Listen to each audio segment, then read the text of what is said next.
Bueno, y ya tenéis todos así, ¿no? Habéis copiado la carpeta C. Ya tenemos las variables, tenemos las presencias, nos queda aprender a hacer modelos con ellas, ¿vale? Que vamos a ver hoy. Vamos a aprender a trabajar con 4 algoritmos diferentes. Modelos lineares generalizados, modelos aditivos, random forest, maxent. Vamos a aprender a calibrar modelos con ellos. Vamos a aprender a evaluar los modelos, a convertirlos de continuos a binarios, ¿os acordáis? Y a hacer una proyección en el tiempo y en el espacio. Eso es lo que vamos a hacer hoy.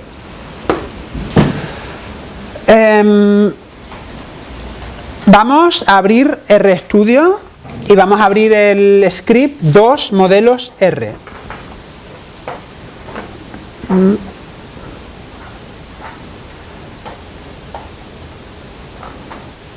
Que lo deberéis tener en C, taller 2.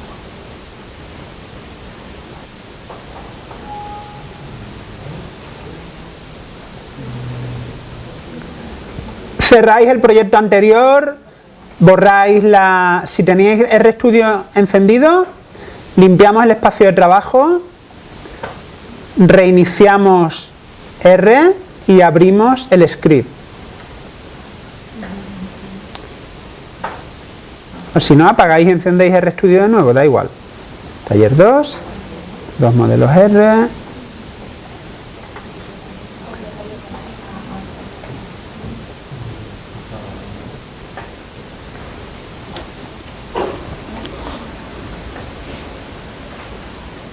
¿Estamos todos así?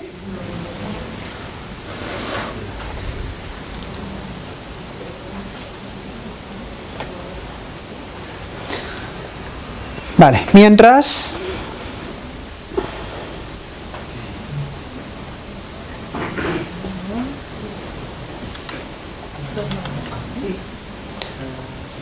voy a empezar hablando de los GLM y hacemos los GLM. Hablo de los GAM, hacemos los GAM y así sucesivamente. Los modelos. Bueno, hay una pregunta muy obvia siempre. ¿Sabéis lo que es una regresión lineal? ¿Quién no tiene ni idea de lo que es una regresión lineal? O sea, pregunto, ¿sabéis lo que es una regresión lineal? Nadie contesta. Pregunto, ¿no tenéis ni idea? Nadie contesta. ¿Eso es silencio administrativo? ¿Vale? Eso es un sí. Bueno, la diferencia entre los GLM y la regresión lineal, lo fundamental, es que un GLM, siguiendo los mismos principios, es capaz de modelar respuestas curvilíneas. Tiene otras características, ¿vale? En la regresión lineal, los residuos deben ser homocedácticos, deben ser normales, deben tener la misma bla bla. En los GLM sí puede haber cambios en la distribución de los residuos. O sea, las asunciones que hay en un GLM frente a un modelo lineal normal son un poco diferentes, son más flexibles. No me voy a centrar en la parte estadística de esta historia porque al final uno la olvida, otro no la entiende, yo la explico mal y el resultado es un lío. Voy a explicar lo que es necesario para que podamos seguir adelante con nuestros ejercicios de modelado, ¿vale? Un GLM se puede hacer de muchas formas distintas, de muchas, y vamos a ver alguna de ellas, porque depende un poco de cómo de compleja es la curva que vamos a modelar. Ahora hago dibujos enseñando cómo va eso. Depende un poco de si los datos que usamos son de ausencia, son pseudoausencias o son background. Eso implica que los GLM se hagan de una forma un poco distinta y la interpretación sea diferente también. Y también podemos hacer GLMs imponiendo interacciones entre las variables o no imponiéndolas. Y también voy a explicar ese detalle cuando lleguemos ahí, ¿vale? Lo que quiero decir es que no, voy a hacer un GLM, ¿no? ¿Cómo? ¿Vale? Porque hay muchas posibilidades. Y vamos a hacer unos cuantos dibujos. Sabéis que me encanta, lo hago fatal, pero lo hago aquí. Aquí tenemos los ceros, aquí tenemos los unos, ¿vale? Las presencias aquí, vamos a pensar en ausencias ahora. Y esto tenemos un gradiente ambiental de temperatura, ¿vale? Si yo empiezo a dibujar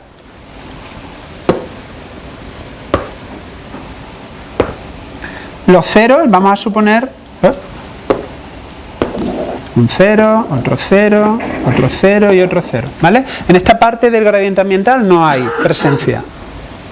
Y ahora un 1, otro 1, otro 1 y otro 1. Si estuviéramos usando regresión lineal, ¿vale? No la vamos a usar, pero si la estuviéramos usando, tendríamos una recta así, ¿cierto? Vale, vamos a pensar ahora ya en términos de un GLM. A mí me gusta pensar en unos términos en el que tanto los ceros como los unos ejercen gravedad sobre una curva que yo voy a dibujar ahí en medio, ¿vale? Entonces imaginaros ahora que cada uno de esos puntos tiene como un peso gravitatorio. Y yo tengo una curva con una restricción, y es que tiene que ser sigmoidal, con la parte de abajo aproximando a 0, con la parte de arriba aproximando a 1. Si yo tengo una curva con esta restricción, ¿vale?, que viene dada por una ecuación, y pienso en esos términos de gravedad que ejercen estos puntos, y yo dibujo esa curva con esas restricciones aquí, me debería salir algo así, ¿vale? Entonces estamos convirtiendo los ceros y los unos en valores continuos de este eje. ¿Se entiende este paso? ¿Vale? Ahora vamos a cambiar un poco. Ahora vamos a pensar que tenemos también ceros aquí, aquí, aquí, aquí y aquí. Puede pasar. Hay huecos en el área de distribución de la presencia y de repente aparecen ceros en este rango del gradiente ambiental. Ahora resulta que tenemos 8, 9 ceros, 8 y 9 y 4 unos. Ahora los ceros tienen más peso, más atracción gravitatoria. ¿Cómo funcionaría la curva? ¿Es igual que la anterior? Podría ser una cosa así, ¿vale? No consigue llegar arriba porque abajo también tiene puntos tirando. Entonces ahora los valores de probabilidad ya no son tan altos y eso tiene sentido porque en esos mismos sitios hay ausencias. Lo que estoy intentando desarrollar es una serie de normas sobre cómo funcionan estas curvas, ¿vale? Vamos de lo más básico a lo más difícil. Un detalle importante, bueno, vamos a otro caso diferente. Hasta ahora no hay dudas, ¿no? Esta curva, como apunte, es un polinomio de primer grado. Vamos a quedarnos solo con eso por ahora. Es un polinomio de primer grado. Si ahora yo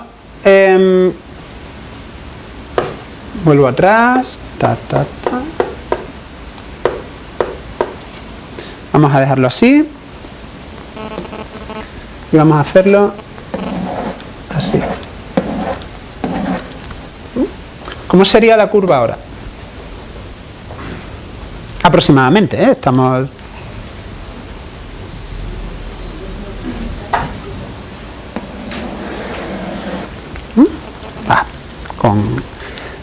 ¿Sí? Igual es incluso más arriba, ¿vale? No lo estamos haciendo preciso, solo quiero que hablemos de la forma general. ¿Alguien no está de acuerdo con esto? ¿Tú no estás de acuerdo? Sí, no, vale. Sería algo así, ¿vale? ¿Veis cómo dónde están los puntos va atrayendo la curva hacia allí, pero conservando la restricción de esa curva sigmoidal? Vamos a pensar en una situación nueva. ¿Voy?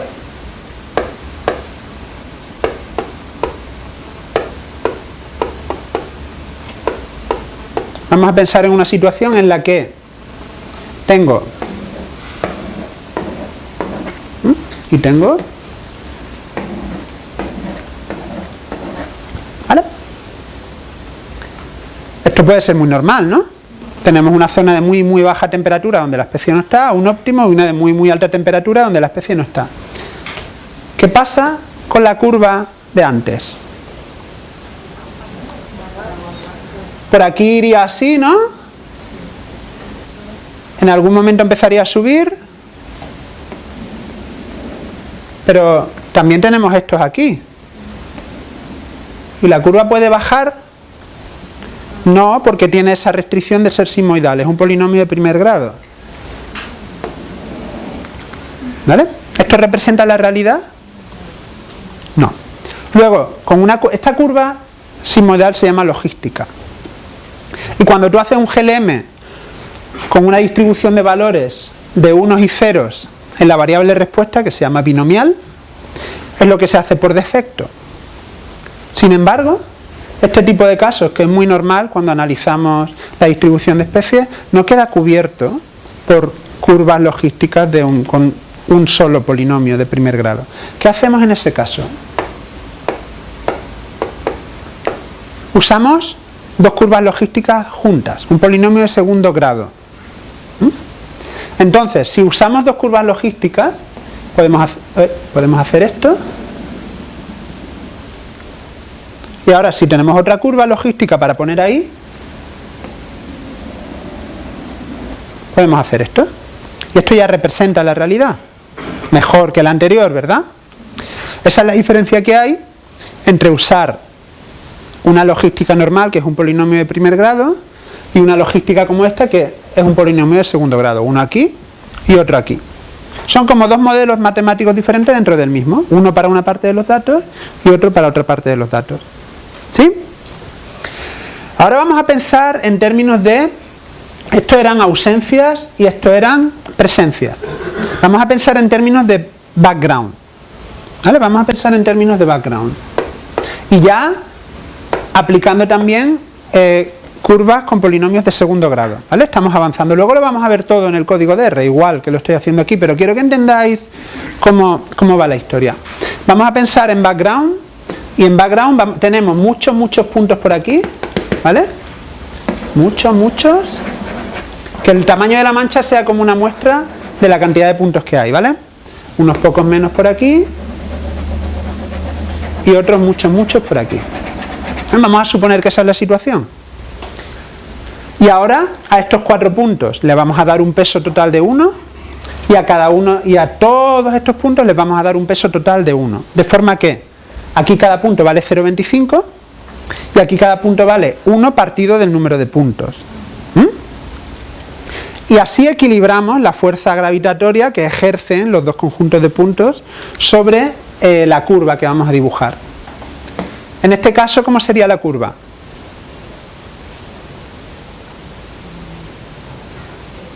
Igual que la de antes. Es igual que la de antes. ¿Vale? Una cosa así, es exactamente igual que la de antes. Aquí hay más puntos, todos juntos compensan, pum, y bajan. Aquí hay menos puntos, no consiguen superar, como están ponderados a un valor más bajito, no consiguen superar la atracción gravitatoria de las presencias, y entonces sube. ¿Qué pasa si en realidad en nuestro background aquí tenemos también muchos puntos de background? Eso hace que la curva vaya bajando. Y ahora se entiende bien ya esta historia, ¿no? Esa mecánica está. Y ahora hablo un poco sobre las ventajas o inconvenientes de usar background, ¿vale? Voy a redibujar esto. Bueno, no, estaba bien, perdón. Lo dibujo así.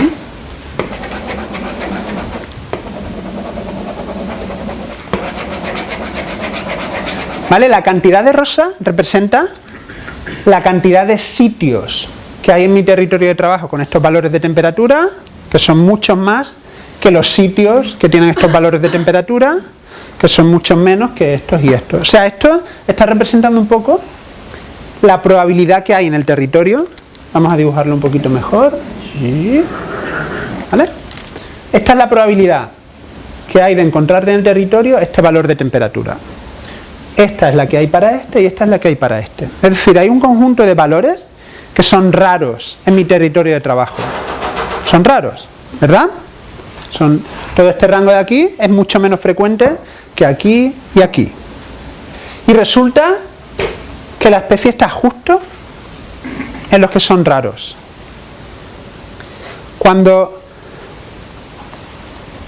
Vamos a pensar, sí, la especie está justo en los que son raros. Si la especie estuviera distribuida al azar a lo largo del territorio, ¿vale? Si no estuviera seleccionando valores de temperatura, lo normal sería que nos encontráramos muchos puntos de la especie aquí, unos pocos menos aquí y otros muchos aquí. Si estuviera distribuida al azar, pero no lo está. Y esto se hace obvio cuando ponemos una contra la otra la distribución de todos los puntos del territorio, que es la disponibilidad de celdas con estos valores de temperatura, versus los sitios en los que la especie ha elegido o está viviendo, que es uso. ¿Vale? Esto es disponibilidad y esto es uso. Cuando el uso está en lugares en los que no esperas porque son muy poquito frecuentes, es obvio que ahí hay una señal como esta. Si tuviéramos además muchas presencias, o sea, presencias por aquí también, si tuviéramos presencias por aquí, voy a dibujar la línea en otro color, estas presencias de aquí están colocadas en sitios que son abundantes. ¿Tienen estas presencias de aquí tanta importancia como estas de aquí? No, porque su localización podría estar influida un poco más por el azar que por un proceso de selección. Entonces, en este caso, la curva hace una cosa así. ¿Vale? Algo así, con una forma un poquito más curva. ¿Se entiende? Esto es uso versus disponibilidad. Entonces, cuando hacemos un modelo de background, que lo vamos a hacer con GLM y con GAM, lo que estamos intentando localizar es esta situación. Y es a la que le damos el máximo valor. Oye, donde hay un sitio, un rango de valores, donde apenas hay celdas en el territorio, pero resulta que mi especie está allí, eso no es un proceso aleatorio de selección. ¿Vale? Y esa variable es importante. Pero si resulta que también tengo un montón de presencia en un sitio muy, muy, muy frecuente, eso ya es un proceso. Probablemente entramos en lo que es el límite de un proceso de selección aleatoria. Y esos puntos no son tan importantes, ¿vale? Por eso se les bajan los valores de probabilidad comparados con estos de aquí. Ese es el concepto con el que trabaja el background. Y eso se aplica a GLMs calibrados con background ponderado. Porque si no ponderamos, imaginaos que esto no está ponderado.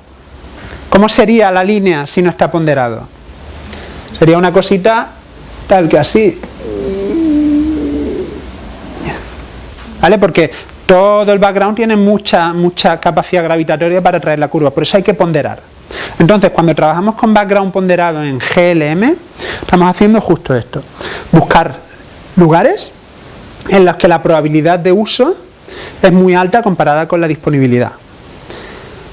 Maxent hace lo mismo sin tener que ponderar, pero hace lo mismo, ¿vale? Usa esta misma lógica de fondo para buscar los valores de probabilidad de presencia. ¿Se entiende bien esta parte así? Mucho mejor que la estadística y que todo lo demás. ¿Algún comentario, alguna duda? ¿No? O sea, que ya más o menos, si veis un gráfico como este, con los ceros y los unos, más o menos tendríais una idea de cómo va a ir la curva en función de si tiene ponderación o no tiene ponderación, si tiene un polinomio de grado 1 o un polinomio de grado 2, más o menos, ¿vale? Nos podemos equivocar, pero ya tenemos unas reglas básicas. ¿Seguro? Ahora hay una cuestión técnica. Por cada curva polinomial que tengamos en el modelo, necesito al menos 5 puntos de presencia. Es decir, si yo tengo una sola curva polinomial y una variable, necesito 5 puntos de presencia. Si yo uso polinomio de grado 1 con 2 variables, 10 puntos de presencia, and so on. Si yo uso polinomios de segundo grado, necesito 10 puntos por cada variable.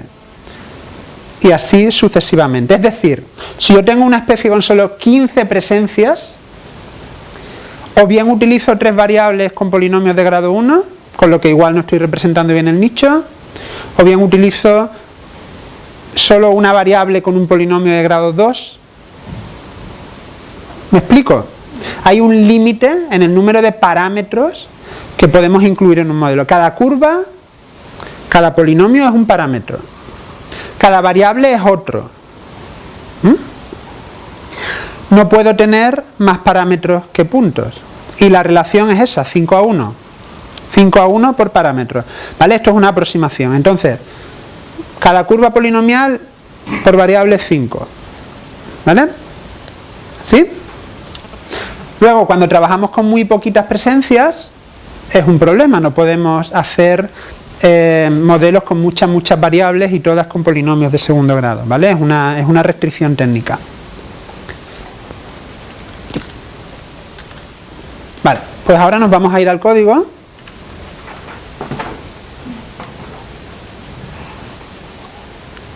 Podéis quitar la línea 6.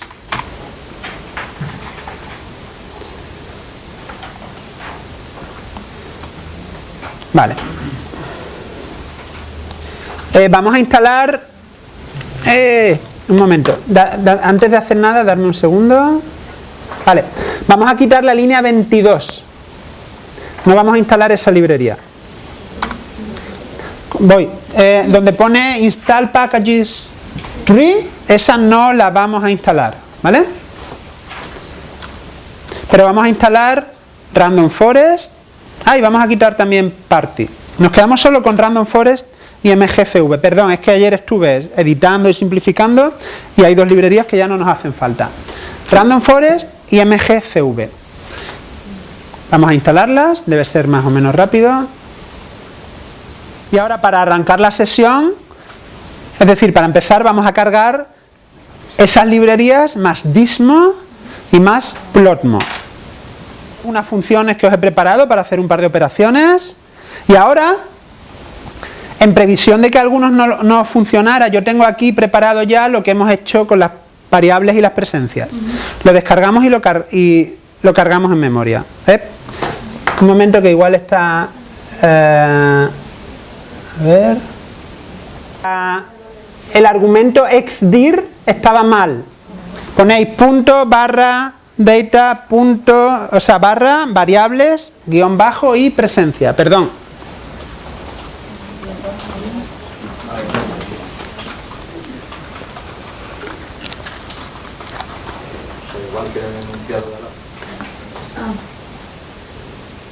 Y ahora cuando le dais a load se os llena el espacio de trabajo con las tablas de presencia y las variables.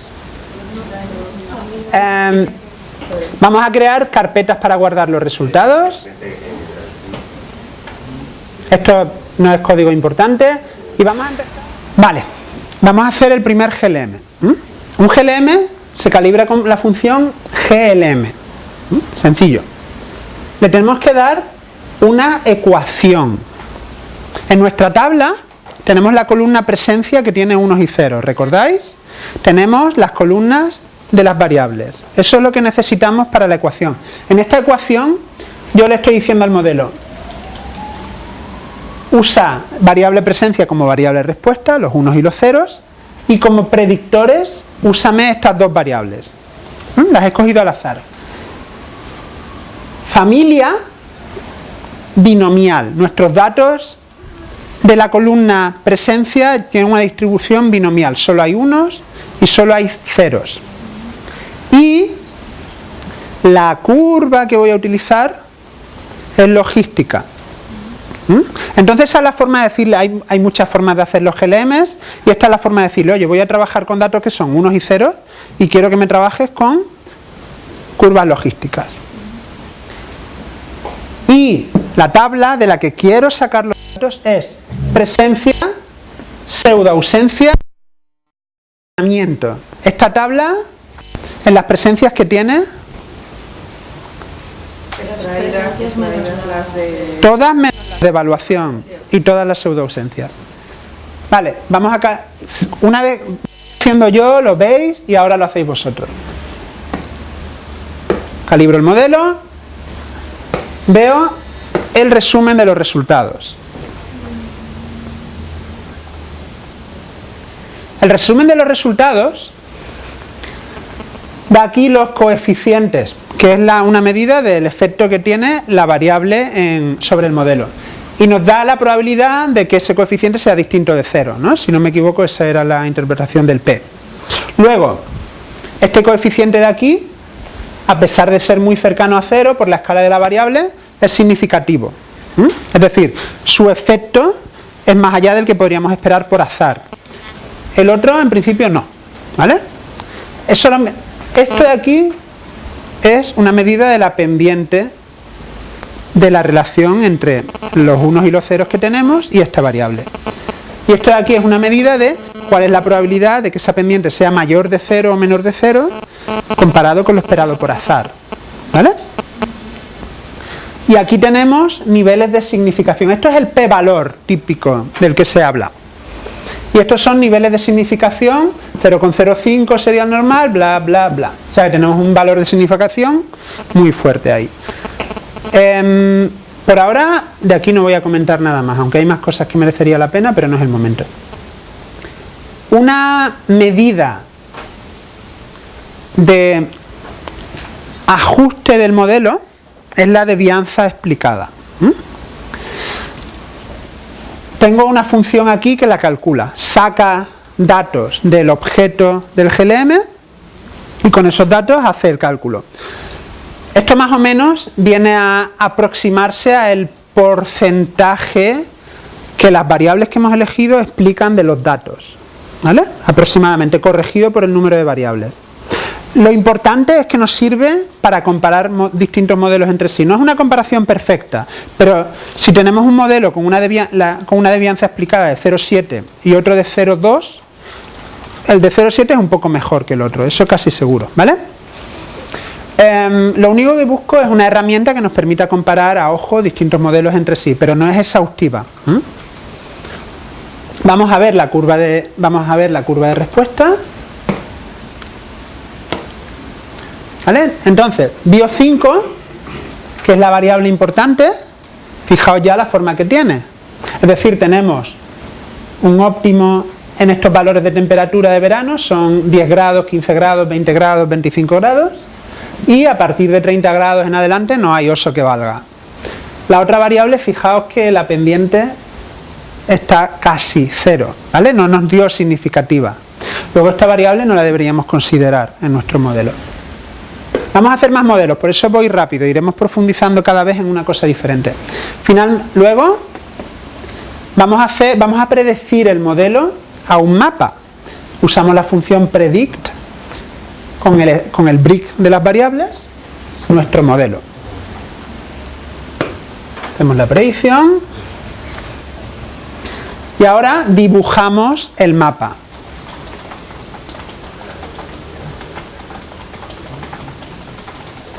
Vale, este es nuestro modelo.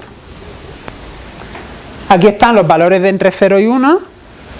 Y ahora tenemos Alpes da verde, Pirineos da verde, norte de Reino Unido, norte de... Pero daros cuenta, estamos usando solo una variable significativa, solo la temperatura del verano, porque la otra ni siquiera es significativa.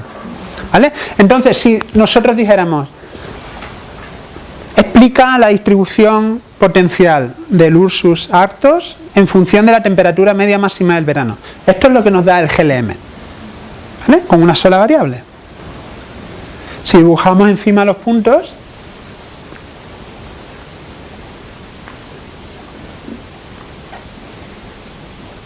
vemos que el modelo no es tampoco muy bueno, especialmente por aquí y por aquí en medio. ¿Por qué? Porque es una sola variable. Y además es una curva solo logística, no tiene capacidad para adaptarse a cambios, ¿vale? Es un modelo bastante malote, en definitiva. Podéis ejecutar ese bloque de código ya y vamos al siguiente modelo. Ahora vamos a meter una interacción entre variables, ¿vale? Antes, el modelo anterior es un modelo aditivo, en el que cada variable se considera por separado. Ahora no, ahora quiero tener en cuenta una interacción. ¿Qué es una interacción entre variables? Una interacción entre variables es, por ejemplo, vamos a suponer que tenemos temperatura y precipitación. Voy a dibujarlo. Tenemos un eje, tenemos temperatura, tenemos precipitación. Cuando nuestros puntos de presencia están en este espacio, solo puedes vivir en sitios con más temperatura cuando tienes más agua disponible. Eso es una interacción, ¿vale? Eso es una interacción entre variables. Que el valor de una requiera el valor de otra para dar una probabilidad de presencia alta, ¿vale? Eso es una interacción. Pero las interacciones puedes buscarlas tú o puedes definirlas tú a priori. Quiero estudiar el efecto de la interacción de estas dos variables. en la distribución de mi especie. ¿Vale? Y eso se hace cambiando el más por un signo de multiplicación. Y ahora ya el modelo me va a considerar la variable bio5, la otra variable y la interacción entre ambas por separado. Si ejecuto el modelo, en la ejecución no pasa nada diferente, pero si veo el resumen, ahora ya sí.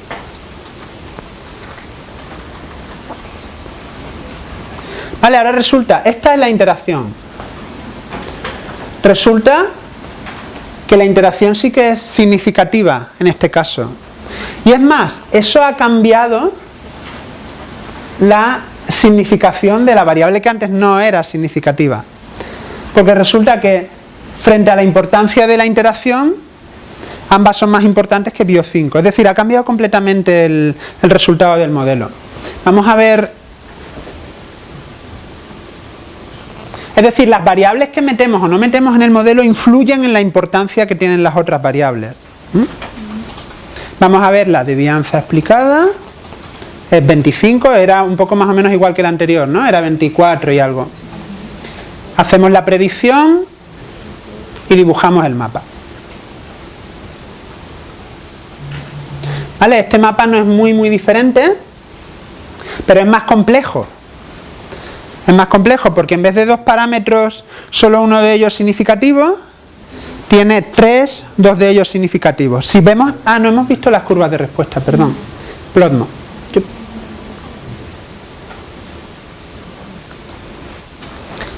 ¿Vale? ¿Qué? Sí, pero ahora la pendiente sí que es significativa, a pesar de que es baja, pero es mucho más importante la interacción entre ellas. ¿Vale? Resulta que cuando el rango de NDVI es un índice de capacidad fotosintética de la vegetación, es más alto en zonas boscosas, por ejemplo. Y bio5 es la temperatura media máxima de verano. Cuanto más bajo es bio5 y más alto es este índice de vegetación, mejor. ¿Tiene esto sentido? Conociendo un poco de lo que conocemos de la distribución del oso, incluso hablando solo de la península ibérica, sí lo tiene, ¿no? En la parte norte, los valores de temperatura media máxima del verano son más bajitos y los valores de índices fotosintéticos son mucho más altos en los bosques del norte, que son el hábitat natural del oso, por lo menos durante el invierno, ¿no? ¿Vale? O sea, la cuestión es, cuando vemos estas curvas, debemos enfrentar las curvas a nuestro conocimiento ecológico, cada vez. ¿Tiene más o menos sentido? Pensando en lo poquito que sabemos de la distribución del oso en la península ibérica. En el resto de Europa es un poco igual. Pues así es como se consideran interacciones, poniendo el símbolo por ejecutar el código y nos movemos al siguiente modelo. Ahora estamos utilizando polinomios de solo un grado, una sola curva polinomial. Ahora vamos a meter polinomios de segundo grado para que las curvas sean capaces de dibujar cosas un poquito más complejas. Para hacerlo, cada variable va metida en una función que se llama poli, nombre de la variable, coma, grado del polinomio. ¿Vale? En este caso es un 2. Vamos a tener en cuenta la interacción y la otra variable también la ponemos en forma de polinomio. Si ejecuto el modelo, seguimos igual, pero si ejecuto el summary, ahora la cosa cambia un poco. El summary nos separa el efecto polinomio por polinomio. Esta es la primera mitad de bio5 y esta es la segunda. Tenemos ambas significativas, ¿no? Ambas significativas. Tenemos la primera mitad de la otra variable y la segunda mitad. Ambas no significativas. Es decir, mide el efecto por separado de cada polinomio que estamos usando. Si nos vamos a la interacción, solo la primera parte de bio5 con la primera parte de la otra variable es importante. El resto no. ¿Se entiende esto? Es decir, no todos los términos del modelo son importantes. Solo algunos lo son. Si nos vamos al... Esto tiene mucho más chicha detrás, ¿vale? Pero no, para eso hace falta dar un curso de GLM antes y no es el caso. Porque tampoco soy yo un experto en GLM. Fijaos que ahora el D squared es un poquito más alto que el anterior. Antes teníamos algo en torno a 24, 25, ahora lo tenemos en 29. Si vemos las curvas de respuesta, ¿vale? Fijaos ahora Bio 5.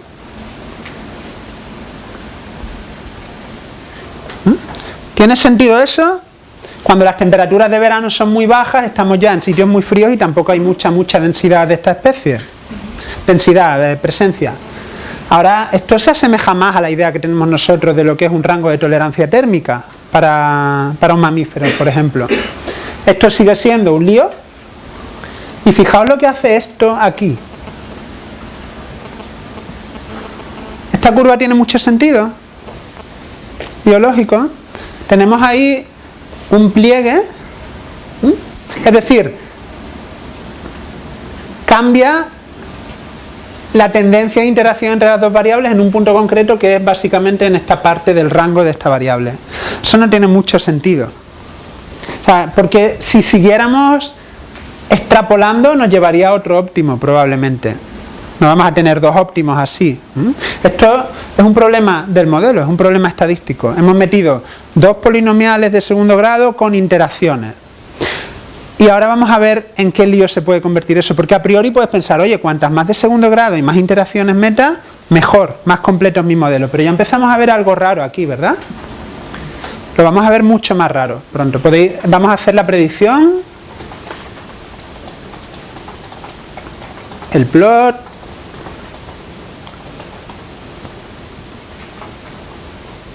¿Vale? El mapa sigue siendo parecido, de una forma o de otra. Seguimos teniendo las áreas más importantes de distribución marcadas en verde. Y a priori es más fácil ver las diferencias entre modelos viendo las curvas de respuesta que viendo el mapa. Los mapas siempre se van a parecer mucho más. ¿Podéis ejecutar ese bloque de código? Lo habéis hecho ya, ¿no? Pues ahora vamos a rizar el rizo. Y en vez de polinomios de grado 2, los vamos a usar de grado 4. De grado 4 puede hacer así y así. O cualquier variación dentro de eso. Ejecuto el modelo. Veo el resumen.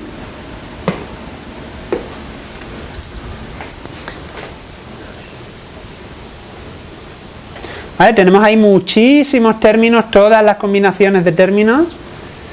No sale ninguno significativo, ninguno. El D squared sale más alto, pero fijaos en lo que tenemos aquí. Es que falta aquí un plot. En esta línea falta una cosa, ¿eh?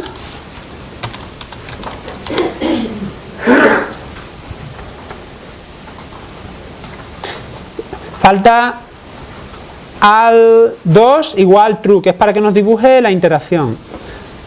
Y fijaos en el dibujo de la interacción. ¿Qué os parece esto? Le hemos dado tanta flexibilidad al modelo, con polinomios de grado 4 más la interacción, que fijaos la superficie que nos monta. No lo hagáis, ¿vale? O sea, no es cuanta más complejidad y más parámetros mejor. No, no funciona así. Este es un caso muy claro de que no funciona así, ¿vale? Recomendación. Es normal que para muchas variables sea mejor usar polinomios de segundo grado. De 3 y 4 no es nada normal. Es normal que alguna variable de temperatura interaccione con alguna de precipitación y poco más.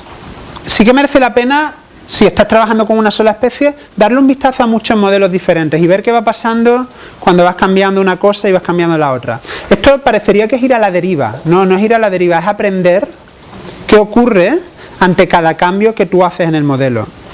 Hay también métodos para comparar muchos modelos entre sí, ¿vale? Uno de esos métodos para comparar modelos entre sí viene en el summary y es este valor de aquí, donde pone A y C. Eso se llama criterio de información de Akaike. El criterio de información de Akaike es una medida de parsimonia. Es una medida de cómo de complejo es el modelo y cómo de bien se ajusta. De forma que dan valores de A y C más bajos, mejores. Que siempre tengo ahí. Entonces, si tenéis el A y C, pero no puedes comparar modelos con A y C si tienen distintas variables, ¿no? ¿Gregorio? No puedes comparar modelos de A y C hechos con distintas variables. Tienen que ser modelos anidados. O sea, en este caso estamos trabajando con las mismas variables. Podemos ir mirando los A y C. Siempre que trabajemos con las mismas variables. No podemos usar A y C para comparar modelos hechos con distintas variables, ¿vale? Si yo tengo 4 variables y trabajo con ellas todo el rato, cambiando los polinomios, cambiando las interacciones, puedo usar A y C para compararlos. Y el A y C más bajo nos da un modelo que tiene un mejor ajuste con menos parámetros. A y C más bajo, menor ajuste, menos parámetros. Pero A y C siempre mismas variables. ¿Vale? Iros a la entrada de la Wikipedia, del A y C, echad un vistazo por ahí, pero es una de las herramientas que se utilizan para comparar GLM hechos con las mismas variables entre sí. Entonces, si hacéis un experimento como este, que acabo yo de hacer, podéis ir mirando los A y C de los modelos y quedaros con el que ha sacado el A y C más bajo. Después hay herramientas que permiten generar GLMs automáticamente, calcular el AUC y ordenarte los modelos por valores de AUC. ¿Vale? De A y C, perdón. Pero en principio con saber eso es suficiente. ¿Se entienden las reglas? Mismas variables, menor A y C mejor. Y entender que es una relación entre el ajuste y la cantidad de parámetros. Mira, podéis ejecutar ese modelo y vamos ya a hacer modelos de verdad. Que esto era un poco para guiaros en esa idea de que más complejo nos iguala mejor.